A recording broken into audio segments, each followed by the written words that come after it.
Good morning, everyone, and welcome to Tuesday Tips Cut the Gibberish. My apologies for coming in a few minutes late. Tech issues on my end. I hope they're all taken care of. I hope you can see me and hear me. If you cannot, please let me know. If you are joining me live, please do say hello and let me know where you're coming in from. I would love to hear that. So this is our Tuesday Tips Cut the Gibberish. So come on in. I'm excited to be here with you and share some information with you. So today we're going to be talking about 5 tips for better follow-up. If you're not following up, you could be losing money, right?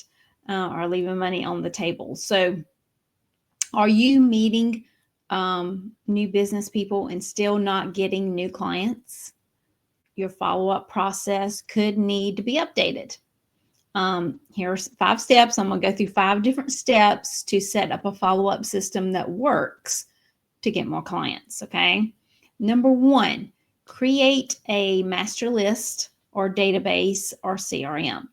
You can, if you're just starting out, you could start this in a spreadsheet, and then as you grow, later on, move on to a database or a CRM platform. So keeping everything in one place is the most important part of managing your follow-up, other than doing the follow-up, of course. Set up what works best for you. Some people use a notebook, others use a spreadsheet, Google Sheets, whatever, and even others use a CRM or database. And like I said, if you're just starting out, a spreadsheet may work to start, but as you grow and move forward in your business, you may have to move on to a database or a CRM platform. Keep it simple to start, and find a way to use it every day and every week so that it becomes a habit. You want to create a follow-up habit so that you can be consistent with your follow-up. Okay. Apologies also for a scratchy throat. Record every interaction. That's number 2. When you connect with someone, you update that in your master list. Like for me, I've been following up for years now. So every time I have another conversation with John Smith or whomever it is, I update that information in my follow-up system, whether it's my CRM, spreadsheet, whatever it is.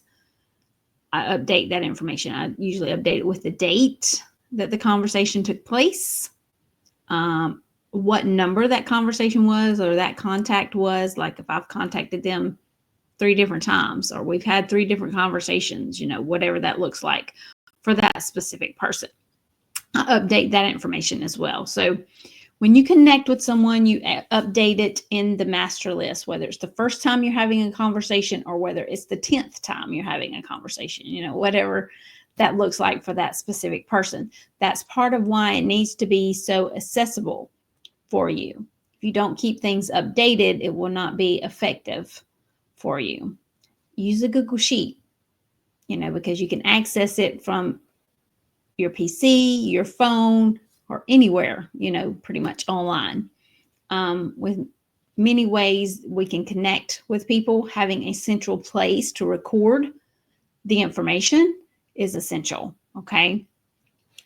You could be having a phone conversation with that person while you're driving down the road, or, while you're having lunch or whatever. Well, as soon as that conversation is over, you want to go update. Because if you wait till you get back to your desk or to your office, you may have forgotten about it, right?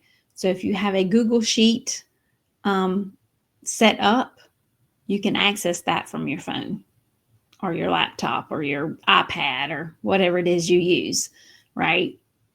Easy, accessible. Okay, number 3, communicate with intent.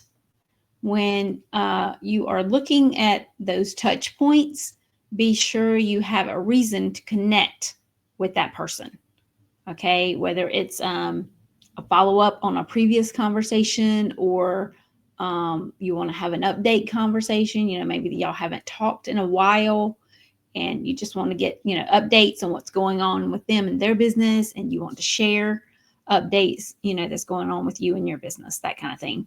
Creating the intent, the topic of conversation, It's essential when you reach out to connect with them that you say that, like, especially if you send an email or something, you could put that in your subject line. Let's reconnect, or let's have another conversation, or let's follow up on our previous conversation, whatever it is. So maybe you know of an event that's coming up that they may be interested in, or an industry trend that you're reading about, or maybe it's just to check in, right? To ask how their business is going. If you haven't talked in 6 months to a year, things have probably changed, right?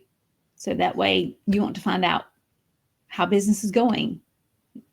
Bring me up to date. What's new in your business? Are you thriving in your business? Whatever. But be sure you know what the intent of the communication is before you reach out. Okay. If you're the one reaching out, then you can create that intent of the conversation, right? Okay, moving on to number 4, schedule time to do it daily or weekly. I do both. I have a certain type of follow-up that I do on a daily basis. Then I have a certain type of follow-up I do on a weekly basis. So depending upon your business, you may not have to do it daily and weekly, depending upon what kind of business it is you have.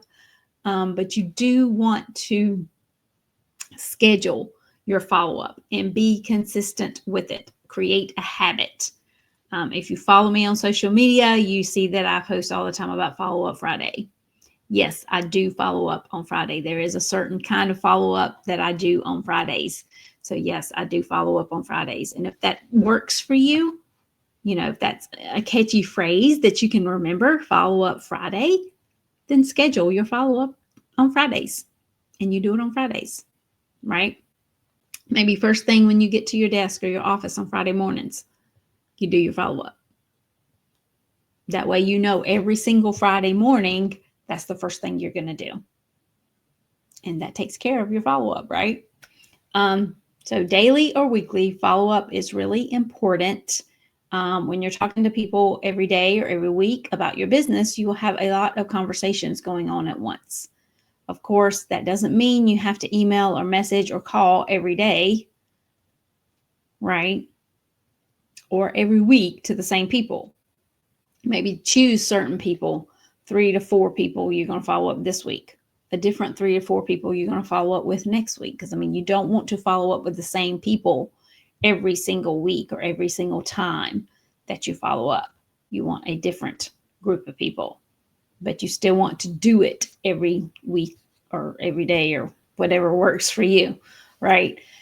So, like I said, you don't want to do it every single day, but you should reach out at least to 2 to 3 people a day or week, whatever you decide to do, whether you decide to do it daily or whether you decide to do it weekly. Choose at least 3 to 5 people, depending upon how many people you have on your list, of course, because you're just getting started with your list. You may not have a whole lot of people. And I get that. I didn't either in the very beginning, but right now I have endless. My follow-up would never be complete. Anyway, it makes the routine regular, and it helps you stay top of mind with those relationships that you're building. Okay. Number 5, ask for sales conversations only when it's the right time. These follow-up conversations are not for you to try to make a sale every time you talk to the person. That's not what this is about, okay? When you're prospecting and doing follow-up, patience is a virtue. It really is. Don't connect with someone and right away ask them to talk about working together, because that's not what it's about, okay? It's about building the relationship. You want to nurture the relationship with anyone you connect with, whether you connect with them on LinkedIn or any other social platform, or you connect with them through a networking event, online or in person. You want to start nurturing and building that relationship. Okay. You're not trying to get a sale. They will let you know if they need what you have to offer, right? Once you start talking about your business and telling them exactly what it is you do, sure, what you have to offer may be intriguing and it may be something that they could use, but that's not the intention of the conversation to begin with. Okay. When the time is right, you can ask the prospect if they would like to chat about how you could help them, right? Or if they aren't your ideal client, you might ask them to be a referral partner, to refer you to others, right? But always make sure it's the right time and not just jump into it with the very first conversations you have with that person. So you definitely want to wait till it feels like the right time after you've got to know the person a little bit before you start asking if it's a possibility for you and them to work together, or if it's a possibility for y'all to become referral partners. If they're not your ideal client. If they're not your ideal client, then you'll probably never work together. But you could possibly become referral partners, and they could refer you to other people that they know, right? Following a few rules when you're following up helps you to keep organized, on top of things, and authentic in your relationship building. And that's the key, guys. You want to be yourself and you want to build the relationships, right? Because that builds the know, like, and trust factor with that person. They will get to know you, they will like you and trust you. Therefore, they can refer you, right? So building that know, like, and trust factor is very important. And nurturing and building these relationships is where that starts. Hope this information was helpful for you. If you have any questions around anything I shared, please put it in the comments below or reach out, send me a private message. I'll be happy to talk to you about that or answer any questions you have. Hope everyone has a great week, and I'll see you again soon.